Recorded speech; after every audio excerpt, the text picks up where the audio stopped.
Mr. Chairman, ladies and gentlemen,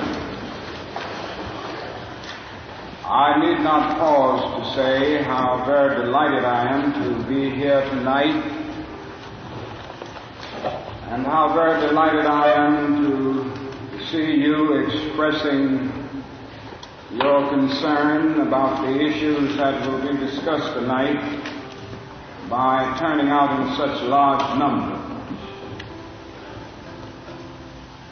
I also want to say that I consider it a great honor to share this program with Dr. Bennett, Dr. Comminger, and Rabbi Heschel, some of the distinguished leaders and personalities of our nation.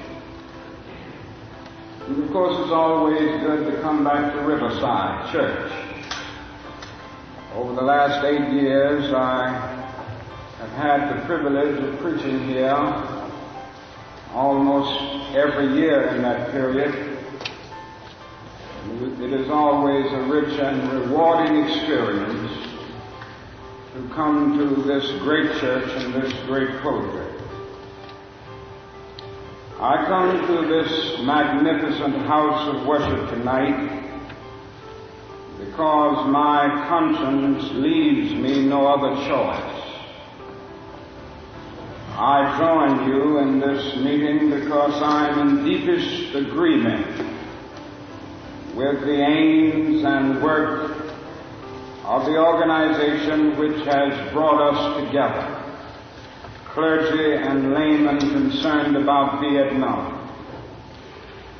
The recent statements of your executive committee are the sentiments of my own heart, and I found myself in full accord when I read its opening lines. A time comes when silence is betrayal.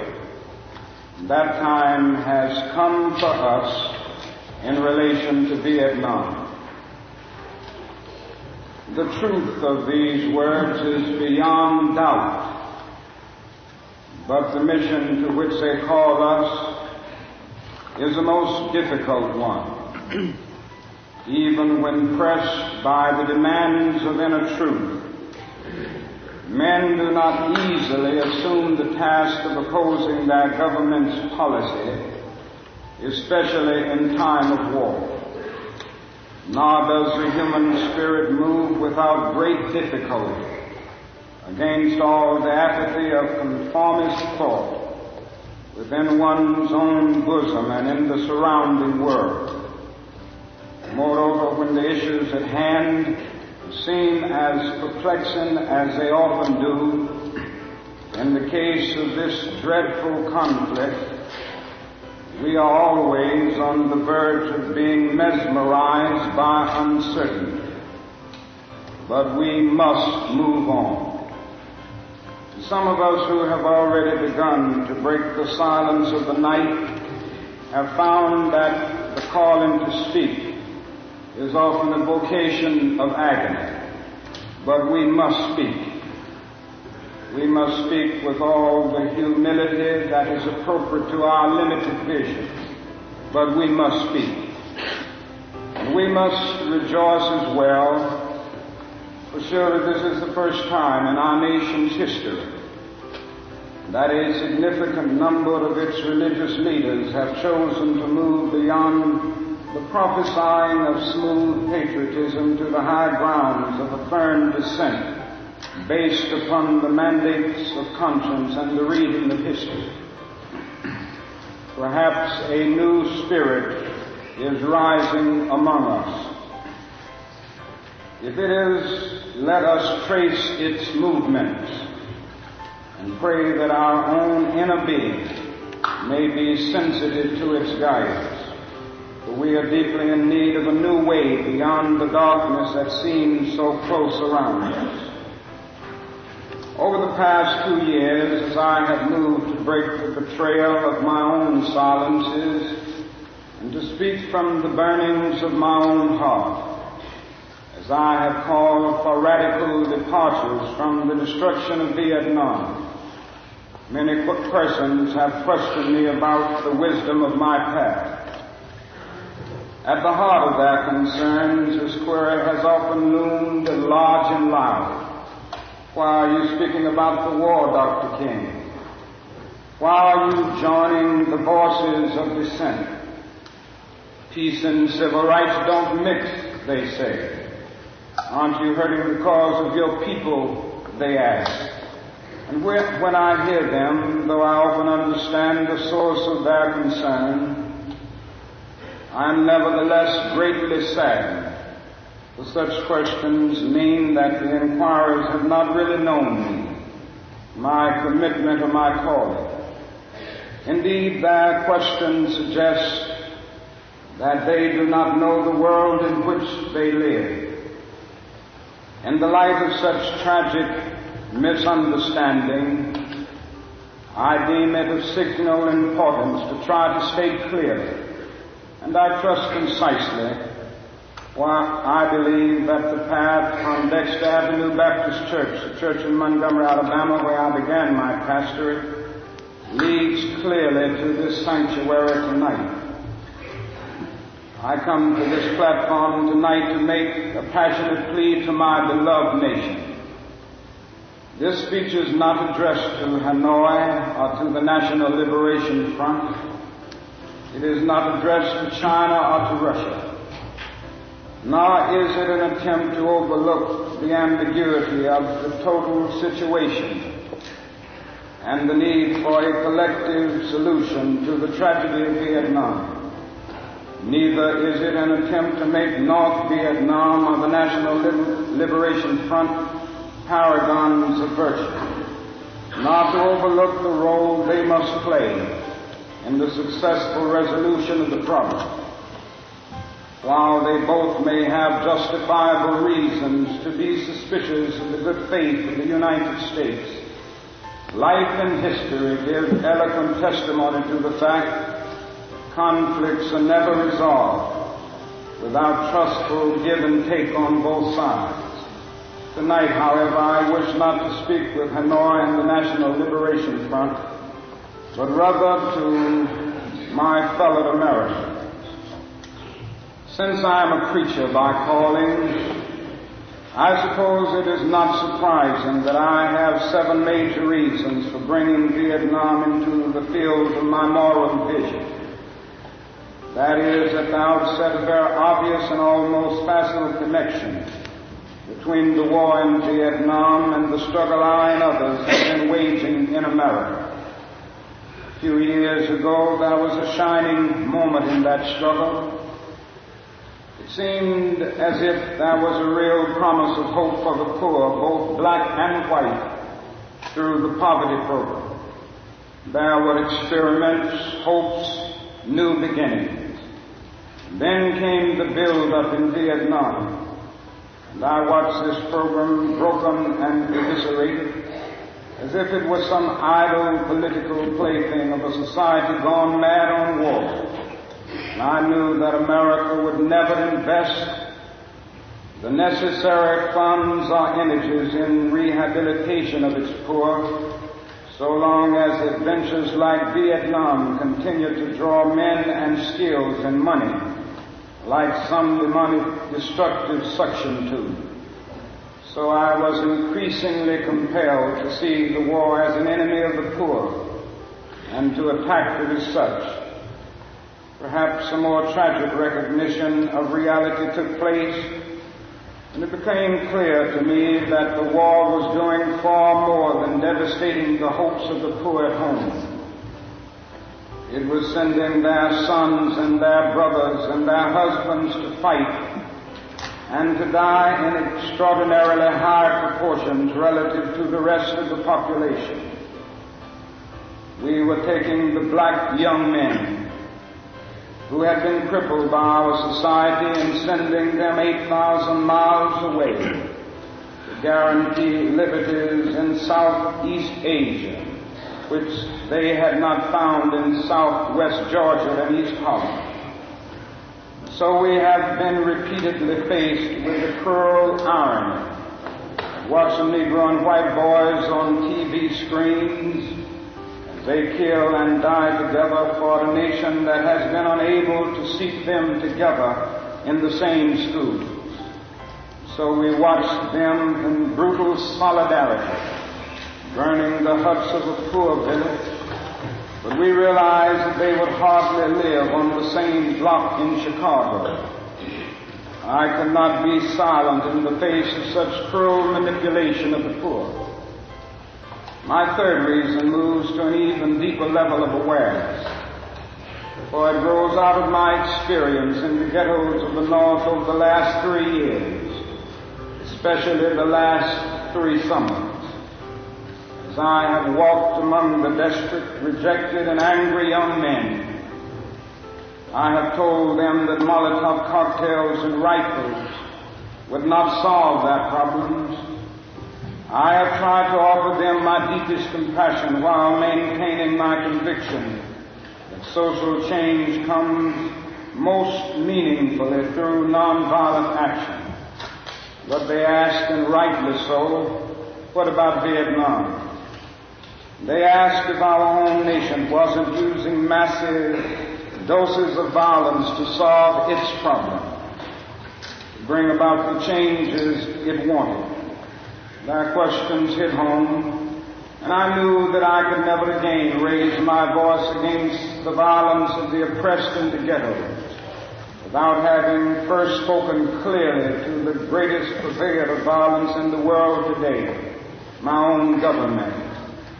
For the sake of those boys, for the sake of this government, for the sake of the hundreds of thousands trembling under our violence, I cannot be silent. For those who ask the question, are you a civil rights leader? And thereby mean to exclude me from the movement for peace, I have this further answer. In 1957, when a group of us formed the Southern Christian Leadership Conference, we chose as our motto to save the soul of America. We were convinced that we could not limit our vision to certain rights for black people, but instead affirmed the conviction that America would never be free or saved from itself until the descendants of its slaves were loosed completely from the shackles they still wear. In a way, we were agreeing with Langston Hughes, that black bard of Holland, who had written earlier, "Oh yes, I say it plain, America never was America to me, and yet I swear this oath, America will be." Now it should be incandescently clear that no one who has any concern for the integrity and life of America today can ignore the present war. If America's soul becomes totally poisoned, part of the autopsy must read Vietnam. It can never be saved so long as it destroys the deepest hopes of men the world over. So it is that those of us who are yet determined that America will be are led down the path of protest and dissent, working for the health of our land. As if the weight of such a commitment to the life and health of America were not enough, another burden of responsibility was placed upon me in 1954, and I cannot forget that the Nobel Peace Prize was also a commission to work harder than I had ever worked before for the brotherhood of man. This is a calling that takes me beyond national allegiances.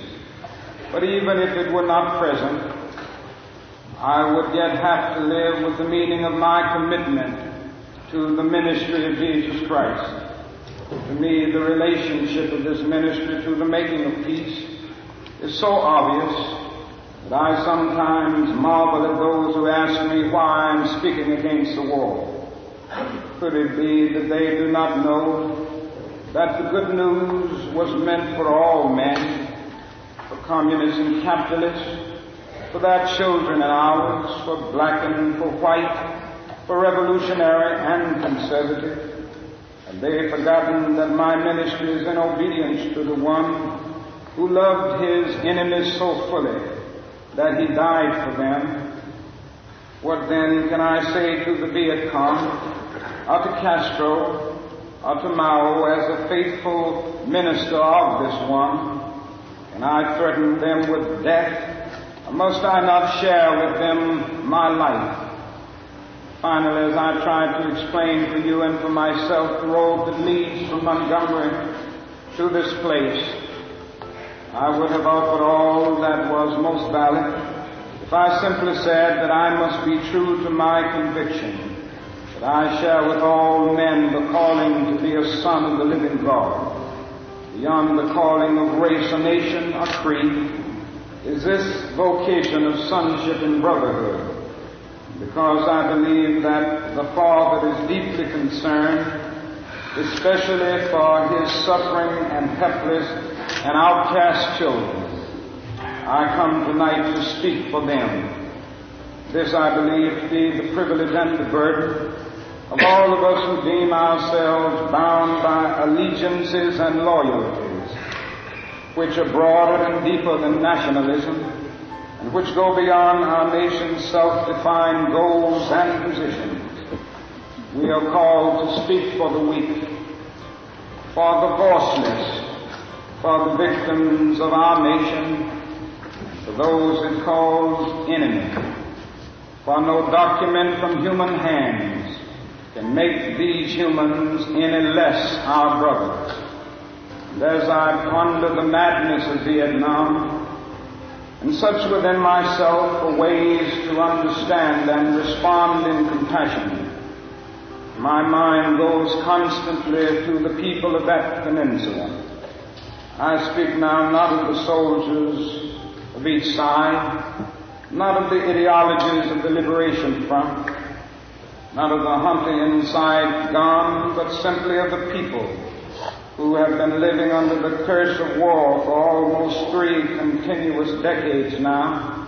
I think of them too, because it is clear to me that there will be no meaningful solution there until some attempt is made to know them and hear their broken cries.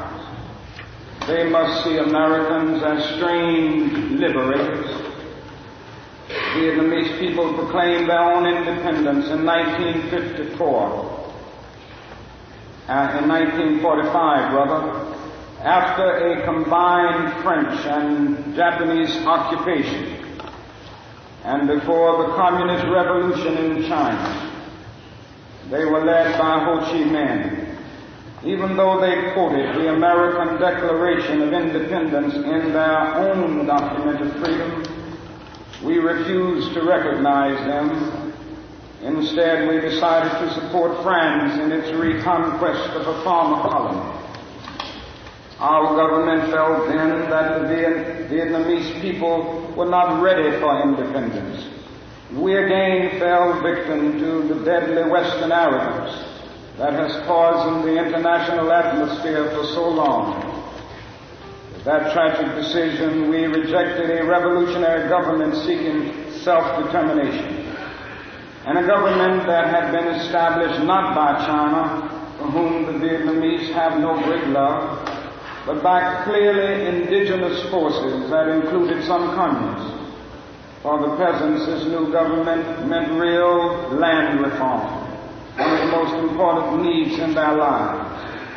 For 9 years following 1945, we denied the people of Vietnam the right of independence.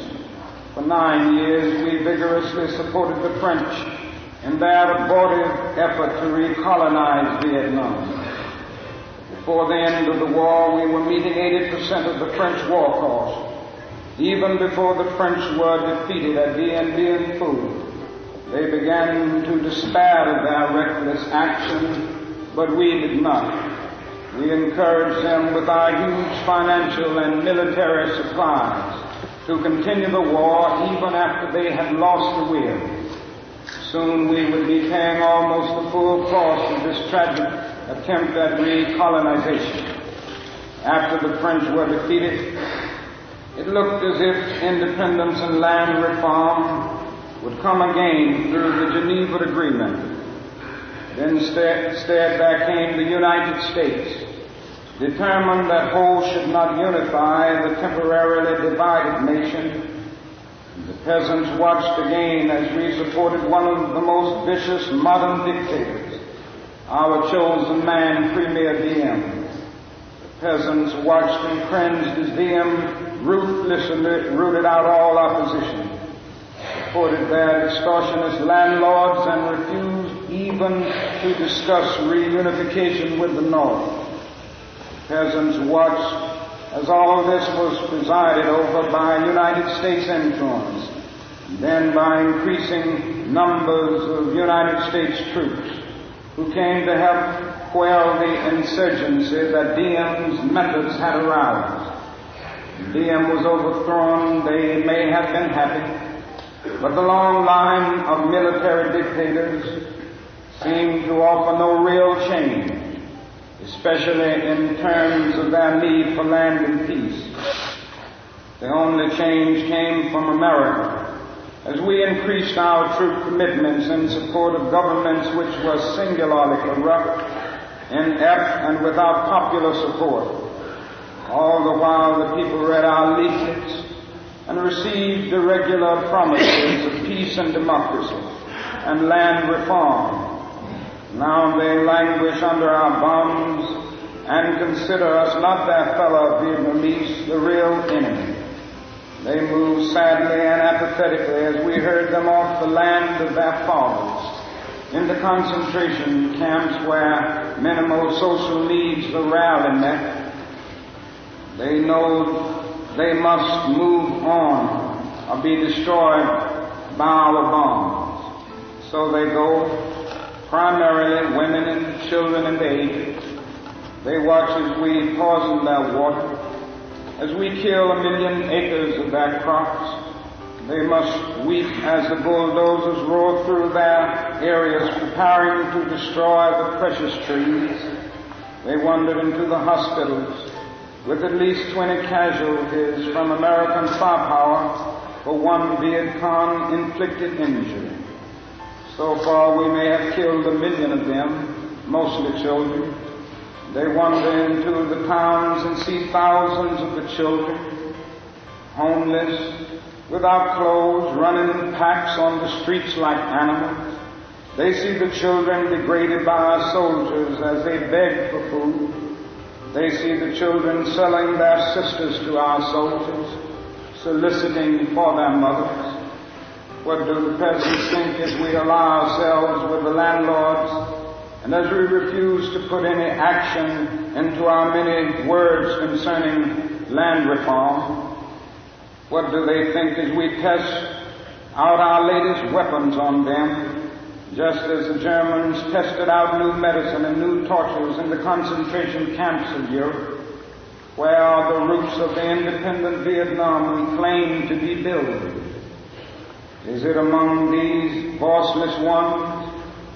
We have destroyed their two most cherished institutions, the family and the village. We have destroyed their land and their crops. We have cooperated in the crushing of the nation's only non-communist revolutionary political force, the Unified Buddhist Church. We have supported the enemies of the peasants of Saigon. We have corrupted their women and children and killed their men. Now that is little left to build on save bitterness.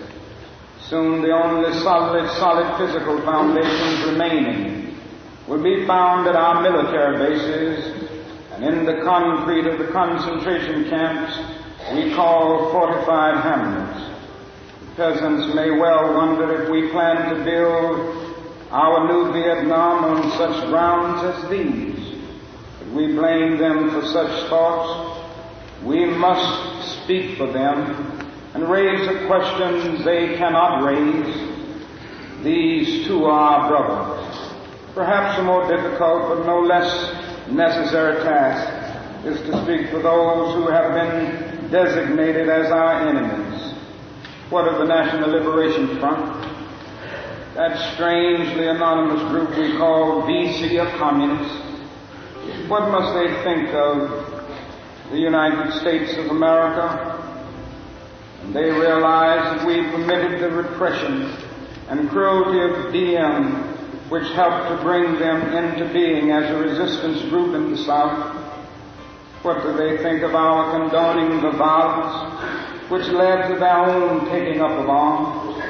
How can they believe in our integrity when now we speak of aggression from the North as if there were nothing more essential to the war? How can they trust us when now we charge them with violence after the murderous reign of DM? We charge them with violence while we pour every new weapon of death into their land. Surely we must understand their feelings, even if we do not condone their actions. Surely we must see that the men we supported pressed them to their violence. Surely we must see that our own computerized plans of destruction simply dwarf their greatest acts. How do they judge us when our officials know that their membership is less than 25% communist, and yet insist on giving them the blanket name? What must they be thinking when they know that we are aware of their control of major sections of Vietnam, and yet we appear ready to allow national elections in which this highly organized political parallel government will not have a part? They ask how we can speak of free elections when the Saigon press is censored and controlled by the military junta. And they're surely right to wonder what kind of new government we plan to help form without them, the only party in real touch with the peasants. They question our political goals, and they deny the reality of a peace settlement from which they will be excluded. Their questions are frighteningly relevant. Is our nation planning to build on political myth again, and then show it up from the power of new violence? Here is a true meaning and value of compassion and nonviolence when it helps us to see the enemy's point of view, to hear his questions, to know his assessment of ourselves. For from his view, we may indeed see the basic weaknesses of our own condition. If we are mature, we may learn and grow and profit from the wisdom of the brothers who are called the opposition. So too with Hanoi. In the north, where our bombs now pummel the land, and our mines endanger the waterways, we are met by deep but understandable mistrust. To speak for them is to explain this lack of confidence in Western words, and especially their distrust of American intentions now. In Hanoi are the men who led the nation to independence against the Japanese and the French, the men who sought membership in the French Commonwealth and were betrayed by the weakness of Paris and the willfulness of the colonial armies.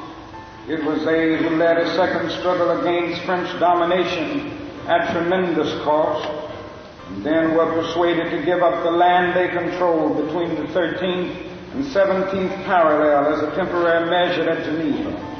After 1954, they watched us conspire with DM to prevent elections which could have surely brought Ho Chi Minh to power over a united Vietnam.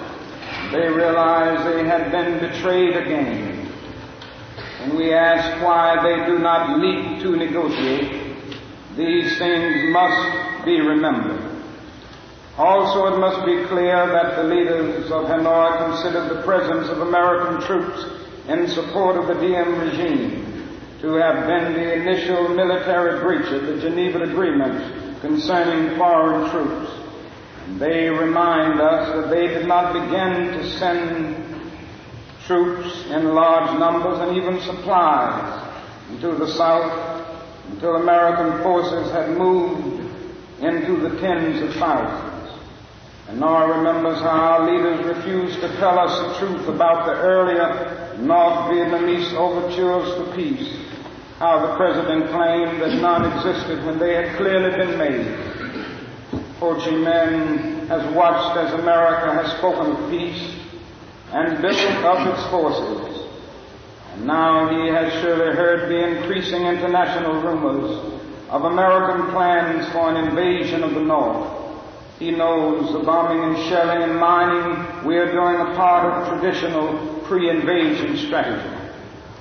Perhaps only his sense of humor and of irony can save him when he hears the most powerful nation of the world speaking of aggression as it drops thousands of bombs on a poor, weak nation more than 8,000 miles away from its shores. At this point, I should make it clear that while I have tried in these last few minutes to give a voice to the voiceless in Vietnam, to understand the arguments of those who are called enemy, I am as deeply concerned about our own troops there as anything else. For it occurs to me that what we are submitting them to in Vietnam is not simply the brutalizing process that goes on in any war where armies face each other and seek to destroy. We are adding cynicism to the process of death. For they must know after the short period there that none of the things we claim to be fighting for are really involved. Before long, they must know that their government has sent them into a struggle among Vietnamese. The more sophisticated surely realize that we are on the side of the wealthy and the secure while we create a hell for the poor. Somehow this madness must cease. We must stop now. I speak as a child of God and brother to the suffering poor of Vietnam. I speak for those whose land is being laid waste, whose homes are being destroyed, whose culture is being subverted. I speak for the poor of America, who are paying the double price of smashed hopes at home, death and corruption in Vietnam. I speak as a citizen of the world, for the world as it stands aghast at the path we have taken. I speak as one who loves America, to the leaders of our own nation. The great initiative in this war is ours. The initiative to stop it must be ours. This is the message of the great Buddhist leaders of Vietnam. Recently, one of them wrote these words, and I quote, "Each day the war goes on, the hatred increases in the heart of the Vietnamese, and in the hearts of those of humanitarian instinct. The Americans are forcing even their friends into becoming their enemies. It is curious that the Americans, who calculate so carefully on the possibilities of military victory, do not realize that in the process they are incurring deep psychological and political defeat. The image of America will never again be the image of revolution, freedom, and democracy, but the image of violence and militarism," unquote. We continue, "There will be no doubt in my mind and in the mind of the world that we have no honorable intentions in Vietnam. We do not stop our war against the people of Vietnam immediately.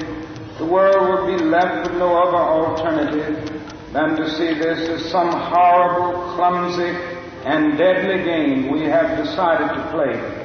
The world now demands a maturity of America that we may not be able to achieve. It demands that we admit that we have been wrong from the beginning of our adventure in Vietnam, that we have been detrimental to the life of the Vietnamese people. The situation is one in which we must be ready to turn sharply from our present ways in order to atone for our sins and errors in Vietnam. We should take the initiative in bringing a halt to this tragic war. I would like to suggest 5 concrete things that our government should do immediately to begin the long and difficult process of extricating ourselves from this nightmarish conflict. Number one, end all bombing in North and South Vietnam.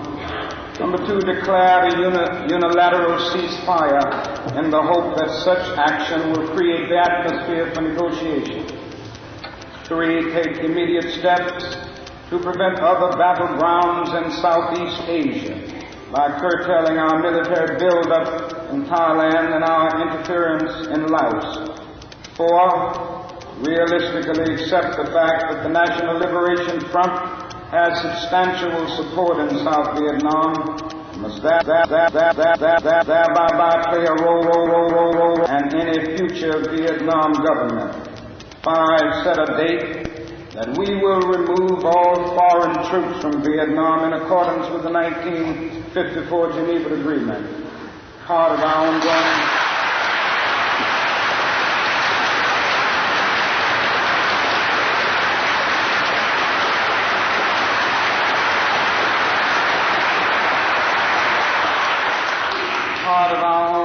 commitment might well express itself in an offer to grant asylum to any Vietnamese who fears for his life under the new regime, which included the Liberation Front. Then we must make what reparations we can for the damage we have done. We must provide the medical aid that is badly needed, making it available in this country if necessary. Meanwhile,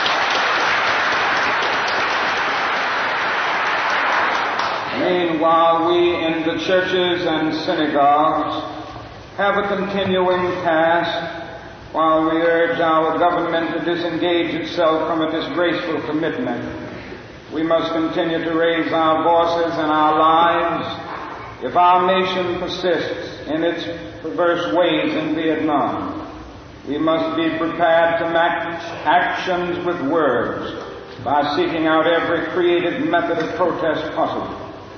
As we counsel young men concerning military service, we must clarify for them our nation's role in Vietnam and challenge them with the alternative of conscientious objection.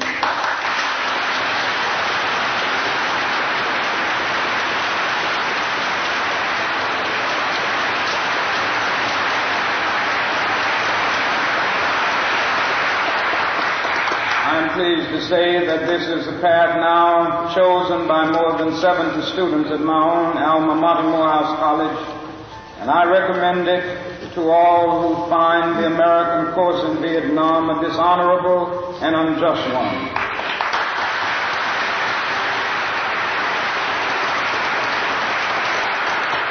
Moreover, I would encourage all ministers of draft age to give up their ministerial exemptions and seek status as conscientious objectors.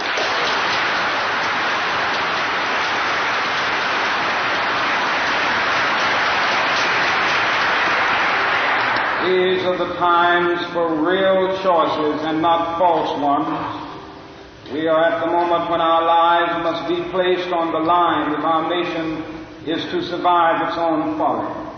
Every man of humane convictions must decide on the protest that best suits his convictions, but we must all protest. Now there is something seductively tempting about stopping there and sending us all off on what in some circles has become a popular crusade against the war in Vietnam. I say we must enter that struggle, but I wish to go on now to say something even more disturbing. The war in Vietnam is but a symptom of a far deeper malady within the American spirit.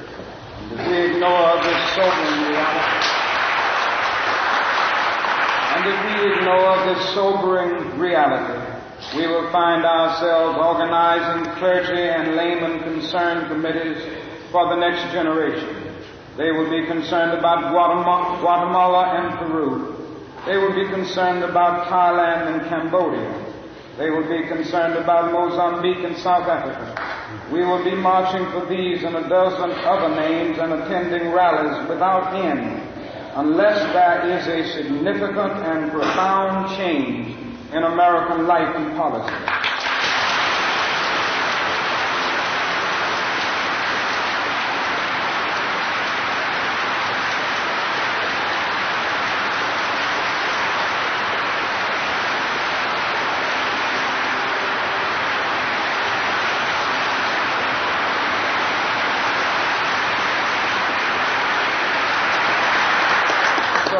thoughts take us beyond Vietnam, but not beyond our calling as sons of the living God.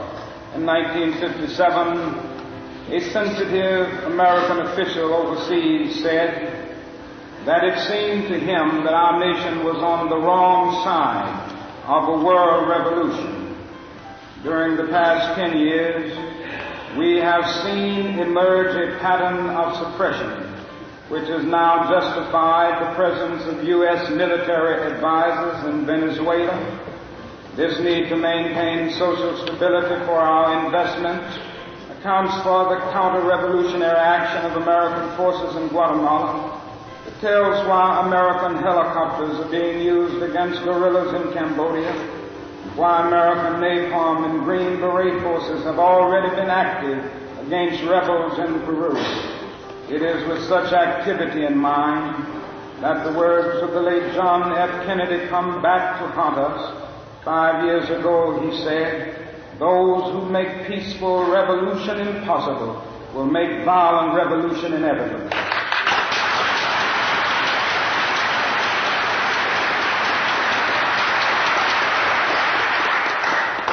Increasingly by choice or by accident, this is the role our nation has taken, the role of those who make peaceful revolution impossible by refusing to give up the privileges and the pleasures that come from the immense profits of overseas investments. I am convinced that if we are to get on the right side of the world revolution, we as a nation must undergo a radical revolution of values. We must rapidly begin the shift from a thing-oriented society to a person-oriented society, when machines and computers, profit motives and property rights are considered more important than people. The giant triplets of racism, extreme materialism, and militarism are incapable of being conquered.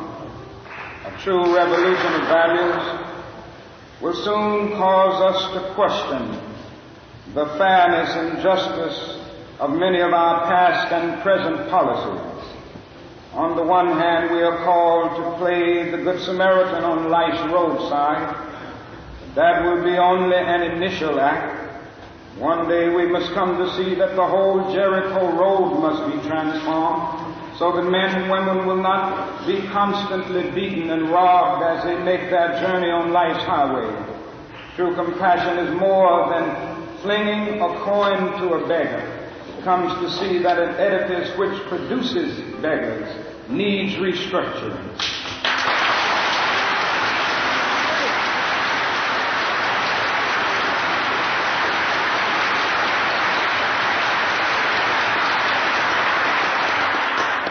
Revolution of values will soon look uneasily on the glaring contrast of poverty and wealth. With righteous indignation, it will look across the seas and see individual capitalists of the West investing huge sums of money in Asia, Africa, and South America, only to take the profits out with no concern for the social betterment of the countries and say, "This is not just." It will look at our alliance with the landed gentry of South America and say, "This is not just."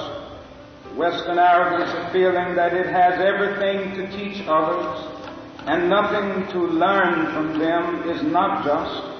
A true revolution of values will lay hand on the world order and say of war, "This way of settling differences is not just." This business of burning human beings with napalm, of filling our nation's homes with orphans and widows, of injecting poisonous drugs of hate into the veins of peoples normally humane, sending men home from dark and bloody battlefields, physically handicapped and psychologically deranged, cannot be reconciled with wisdom, justice, and love. A nation that continues year after year to spend more money on military defense than on programs of social uplift is approaching spiritual death.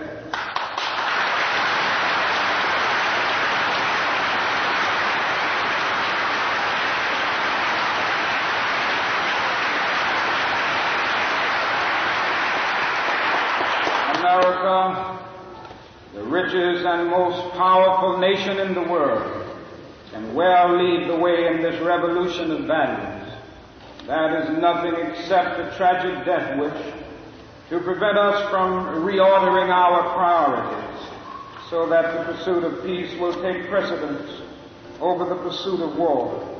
There is nothing to keep us from molding a recalcitrant status quo with bruised hands until we have fashioned it into a brotherhood. This kind of positive revolution of values is our best defense against communism. War is not one. Communism will never be defeated by the use of atomic bombs and nuclear weapons. Let us not join those who shout war and through their misguided passions urge the United States to relinquish its participation in the United Nations. These are days which demand wise restraint and calm reasonableness. We must not engage in a negative anti-communism, but rather in a positive thrust for democracy.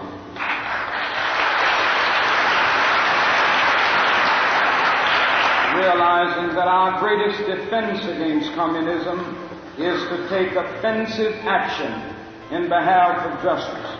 We must, with positive action, seek to remove those conditions of poverty, insecurity, and injustice which are the fertile soil in which the seed of communism grows and develops. These are revolutionary times. All over the globe, men are revolting against old systems of exploitation and oppression. And out of the wombs of a frail world, new systems of justice and equality are being born. Shirtless and barefoot people of the land are rising up as never before. People who sat in darkness have seen a great light. We in the West must support these revolutions. It is a sad fact that because of comfort, complacency, a morbid fear of communism, and our proneness to adjust to injustice, the Western nations that initiated so much of the revolutionary spirit of the modern world have now become the arch anti-revolutionaries. This has driven many to feel that only Marxism has a revolutionary spirit. Therefore, communism is a judgment against our failure to make democracy real and follow through on the revolutions that we initiated. Our only hope today lies in our ability to recapture the revolutionary spirit and go out into a sometimes hostile world, declaring eternal hostility to poverty, racism, and militarism. This powerful commitment, we shall boldly challenge the status quo and unjust mores, and thereby speed the day when every valley shall be exalted and every mountain and hill shall be made low. Yes. Crooked shall be made straight, and the rough places plain. Genuine revolution of values means, in the final analysis, that our loyalties must become ecumenical rather than sectional. Every nation must now develop an overriding loyalty to mankind as a whole in order to preserve the best in their individual societies. This call for a worldwide fellowship that lifts neighborly concern beyond one's tribe, race, class, and nation is in reality a call for an all-embracing and unconditional love for all mankind. This oft misinterpreted concept, so readily dismissed by the Nietzsches of the world as a weak and cowardly force, has now become an absolute necessity for the survival of man. When I speak of love, I'm not speaking of some sentimental and weak response. I'm not speaking of that force which is just emotional bosh. I'm speaking of that force which all of the great religions have seen as the supreme unifying principle of life. Love is somehow the key that unlocks the door which leads to ultimate reality. This Hindu, Muslim, Christian, Jewish, Buddhist belief about ultimate reality is beautifully summed up in the first epistle of St. John. Let us love one another. Yes. For love is God. Yes. And every one that loveth is born of God and knoweth God. He that loveth not knoweth not God, for God is love. If we love one another, God dwelleth in us, and His love is perfected in us. Let us hope that this Spirit will become the order of the day. We can no longer afford to worship the God of hate, bow before the altar of retaliation. The oceans of history are made turbulent by the ever-rising tides of hate. History is cluttered with the records of nations and individuals that pursued this self-defeating path of hate. As Arnold Toynbee says, love is the ultimate force that makes for the saving choice of life and good against the damning choice of death and evil. Therefore, the first hope in our inventory must be the hope that love is going to have the last word, unquote. We are now faced with the fact, my friends, that tomorrow is today. We are confronted with the fierce urgency of now. In this unfolding conundrum of life and history, there is such a thing as being too late. Procrastination is still the thief of time. Life often leaves us standing bare, naked, and dejected with a lost opportunity. The tide in the affairs of men does not remain at flood, it ebbs. We may cry out desperately for time to pause in her passage, but time is adamant to every plea and rushes on over the bleached bones and jumbled residues of numerous civilizations, written the pathetic words, too late. That is an invisible book of life that faithfully records our vigilance or our neglect. Omar Khayyam's right to moving finger writes, and having writ moves on. We still have a choice today: non-violent coexistence, a violent co-annihilation. We must move past indecision to action. We must find new ways to speak for peace in Vietnam and justice throughout the developing world, a world that borders on our doors. If we do not act, we shall surely be dragged down the long, dark, and shameful corridors of time, reserved for those who possess power without compassion, might without morality, and strength without sight. Now let us begin. Now let us rededicate ourselves to the long and bitter but beautiful struggle for a new world. This is the calling of the sons of God, and our brothers wait eagerly for our response. Shall we say the odds are too great? Shall we tell them the struggle is too hard? Will our message be that the forces of American life militate against their rival as poor men, and we send our deepest regrets? Will there be another message of longing, of hope, of solidarity with their yearnings, of commitment to their cause, whatever the cost? The choice is ours. And though we might prefer the wise, we must choose in the crucial moment of history. As that noble bard of yesterday, James Russell Lowell, eloquently stated, once to every man and nation comes a moment to decide in the strife of truth and falsehood for the good or evil side.